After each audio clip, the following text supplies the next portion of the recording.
Welcome back to Streamline Entertainment. It's Marvin speaking. We're just going to go through some of the messages, which were absolutely brilliant response for the last couple of videos I've actually put out there.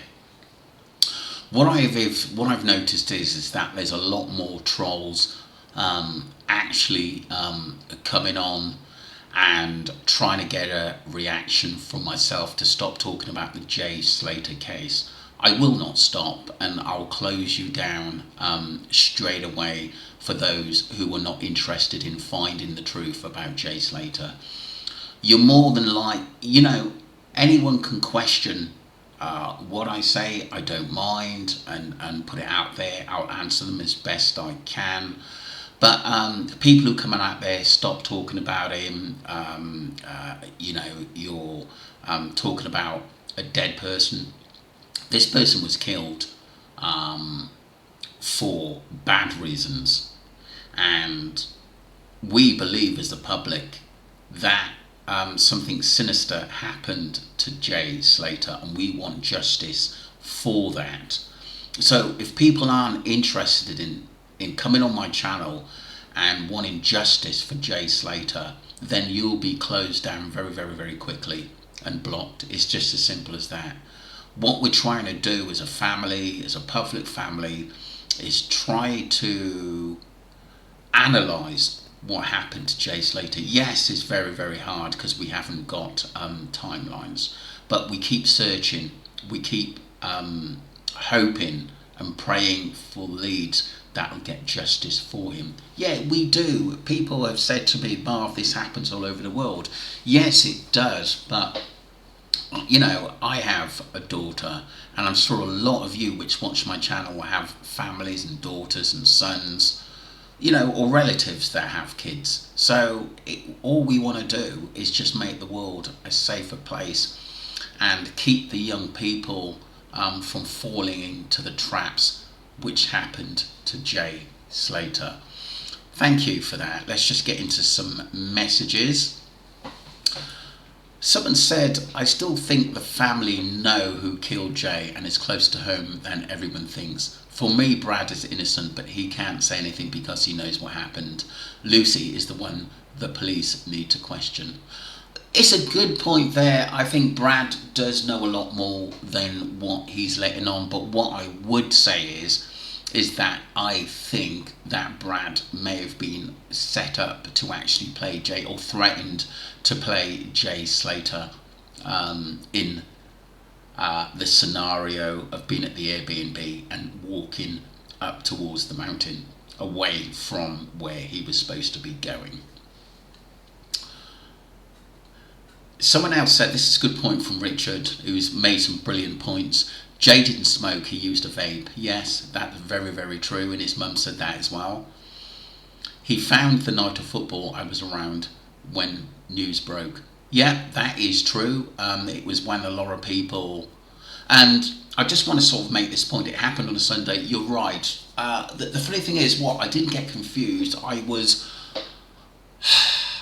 trying to think what Ayub, and it just basically took over my mind a bit, was saying about what happened the night before.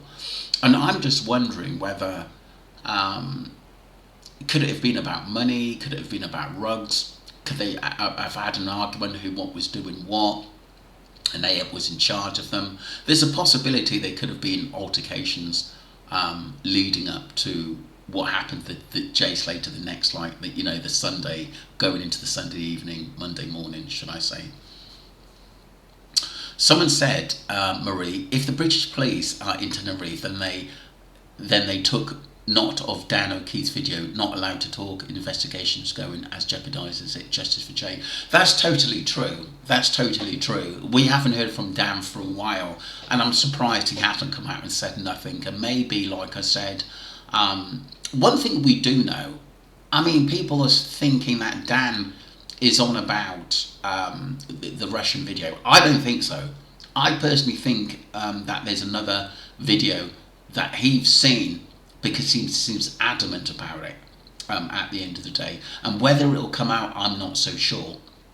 But I'm the same as everybody else. I honestly don't think that it's that Russian video. You can clearly see Someone sent me a clip and I looked at it, and I thought, no, never. And I didn't even start the clip, and I knew it was nothing to do with Jay Slater at the end of the day. So there well could be another video out there, but that's something that may come out in the future. So I don't really want to sort of discuss Dan O'Keefe. Like I said, I hope he's safe, and I hope the evidence that he hopefully sent to the police, will be something that we get people that have done something to Jay in prison. It's as simple as that. Someone went on to say, this is a good one, I think from the start he was bribed on holiday, spiked photos to prove his state, then sent, got picked up, taken to the Airbnb, collected by whoever wanted their way with him. Tom J was probably coming back around, knock at the door to Ayub to move his car. Kay thought, fuck it, I'm escaping. I think that was supposed to be Jay. I was just thinking, who's Kay? Sorry, I shouldn't laugh, but that was funny. I thought, Jesus, is this someone else in this scenario at the end of the day, or someone at the Airbnb we didn't know about? And it's Jay, not Kay. I think the photo on the step was probably help me in your photo. Then he hid, told Brad and Lucy to help him. They didn't. They rang Ayub, rang them saying he's fucking gone missing. Then they all go and find him. Catch him again. Then he gets collected. I think good points made there. But I think this a little bit over the top. I think because I don't think he was at the Airbnb. One of the questions I raised is, there was never a CCTV photo of Jay arriving in Masca or walking up the hill. I mean, someone put out a grainy photo and it could have been anyone. Do you know what I mean? I'd struggle to see. It was a boy walking up the hill, but there's so many people walking about the Masca Mountains and sightseers. It makes you wonder also why no one ever see him. But interesting theory. And like I said, some people may want to go with that. Richard went on to say the police can look where calls were made from and when this would help clarify the message Debbie had saying she wouldn't see her son again, because if that message was sent from same area as certain calls and texts, it leads us closer to the killers. Very, very true, but wasn't it I don't think it was an actual message from a phone. I think it was to do with, a message sent through an app where you can delete it quickly, but actually wasn't it her son, the other son, Debbie's son, that actually quickly done a copy of it and sent it on to the police. Great work, True Crime. We are now back at the start, only with believable truths now, as so connects with Ayub saying about that they don't know about the night before, as well as him reviewing that B&B as an excellent cleaning work. Do we now put Dan O'Keefe alleged torture video than Ayub saying the hills have eyes, plus the boat moving the day after what seems like when Jay actually went missing? It's all clicking together bit by bit, and now a more believable picture is revealing itself. Maybe the disgraceful former mayor obtained the CCTV of the incident. I totally agree. There's some really, really good points made there. I think what everyone wants to know, including me, is where are the CCTV videos around the clubs?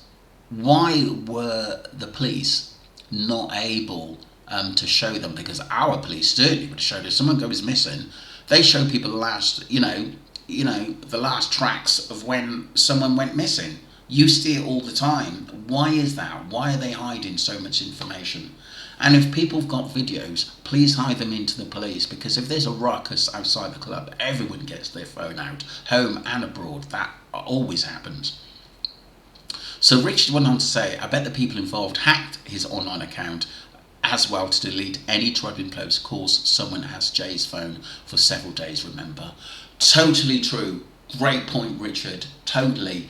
And controlling the narrative. If you've got someone's phone, technically, you can put them in places when they're not actually there. And this is what happened. And this is what has confused a lot of people, especially in the early parts of the case, because they're actually, because his phone was there, they're actually putting Jay there. But that's not the truth. You know, I totally believe that someone had been acting as though Jay was alive by using their phone and setting traps for people to believe that he is still alive. I can't remember someone saying very early on that Jay was bundled into a car. Do you know what? There were so many videos early on in that, basically around about the time Jay went missing, and a lot of them were on TikTok and was deleted. And it's hard to keep up. I've done quite a few videos, and some of the time is having time to go back over things which Debbie have said, which pinpoint a lot about the afternoon on that Sunday when she talked to him. There's a lot of specific points that people have made, and once you're looking at thousands of videos made by other content creators, it's hard to sort of remember everything. So people, please sort of bear with us if we do make slight mistakes. Debbie spoke to Jay on the phone on the Sunday afternoon before he went to the food. That is correct. Before the final night in the NRG festival. This needs tracing its crucial evidence. Well, the guy basically who was talking about that he saw Jay carried off. That was, I remember so many people were actually talking about it. Some people who were actually at the NRG festival and saw a few things, but it wasn't, because there was so much going on in the case, it wasn't taken that serious until now, until 11/11 brought her up. I looked into it and I thought I remember hearing this guy talking, but it was in just wondering, what's going on, because do you know what? We've probably had so many messages of people actually being there and talking to 11/11 and many other content creators about information about that night. And even I'm going to go back and look at things in the early days, see whether there's any information I've missed that could be credible to this case. I think he literally talking about the day before, which would have been the Sunday, because Jay went missing on the Monday, no Sunday night, and he spoke to his mum before he went out on the Sunday night. That is correct. Thank you very much for that. So we went on to say content creators got shut down shortly after this was seen on YouTube. This is the right, otherwise so much panic's getting everyone shut down. Maybe the police do have it.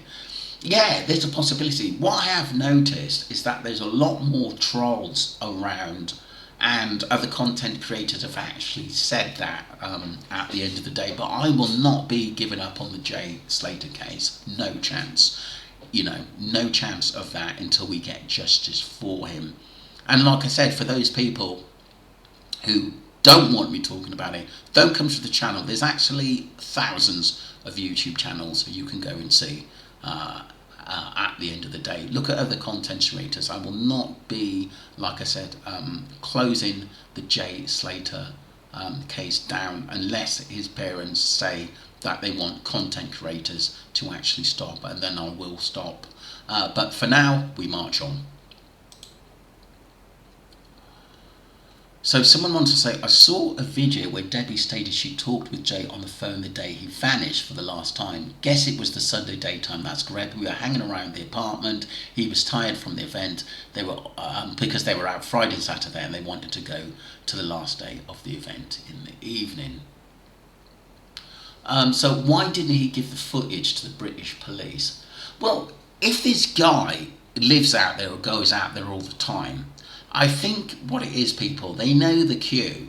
Nobody talks over there. This is what happens in Tenerife stays in Tenerife, and I truly believe that. The amount of footage and videos I've covered from people visiting the island, graphic stories of people messaging me what actually happened to them, being drugged on holiday and have really serious problems which have happened over drink and drugs over there. It's unbelievable.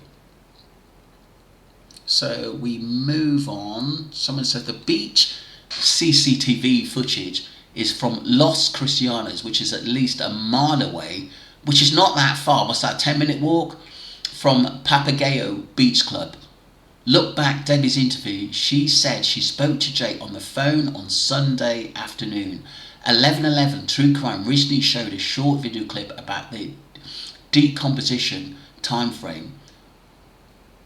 Taking this info into account, IMO, he could not have been in the ravine for 29 days, as Debbie says. There are still parts that have been retained for post-mortem.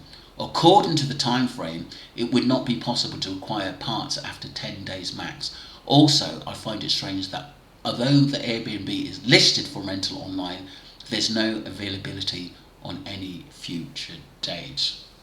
And that what makes me think it was just set up as an Airbnb to cover what happened to Jay Slater. And I also think the Airbnb was used to make a scenario or for them to get their stories right. Or like even threatened Brandon, who absolutely said nothing and apparently was under police protection. I don't know whether he still is or not.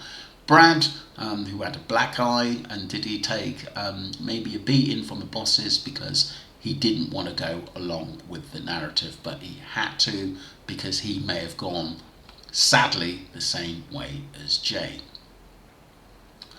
Also, earlier church CCTV, a reporter spoke to the mayor, not the ex-mayor. He was very shady and said a company runs them, speak with them. Then later, another statement, he says Jay was never there. Corrupt and corrupt. Yes, someone replied, yes, I thought that a dismissive statement about him never being there was very final. It wasn't it. Not we were unable to see any sign of him, but he was never there. Don't know what it was, but my senses were spiked when he said this. Yeah, that was weird. I remember hearing someone talking about this. But there's just so much information back in the early days, and I think some of the early information was probably right. There are a lot of avenues we can go down on this case. I'm still going to obviously chase at people as much as I can if valuable information has actually come up. But it is hard because we're going, to be honest, over old ground a lot, and I think it needs something actually big to happen. Urgently, this is what I say. If anyone wants me to go over something on the Jay Slater case where they're not sure about, or they think that I might have information from my old videos, please ask. But we're at this crucial stage now. I think we're close, people, but we still need more actual, maybe footage, which is a clear footage, or CCTV at the club, which would make a lot of sense. I just got a message from someone about the Nicole Andrea, is the South American 16-year-old girl that disappeared around the 20th of August and has been found dead in a ravine in Tenerife. The body was found on September the 24th. This person went on to say perhaps Roman is also connected to this murder of Nicole. Look, I didn't say that, but there's a possibility. Anything's possible, should I say? But this is someone's message. as she was also strangled, found murdered in a ravine a month after she disappeared. And Roman is also South American. I have looked online and there is hardly any information on Nicole. She was last seen in Arona wearing a red top, black shorts and black flip-flops. Who walks into a ravine wearing flip-flops? Wow. And someone went on to say, I heard nothing about this, and the news and the clothes, and her phone wiped and her organs also missing. What a place Tenerife is. Wow. Look, there are some shady things that we can't, put our fingers on Roman. But like I said, what we do know is there's some really, really off-key things going on in Tenerife. Thank you for your messages.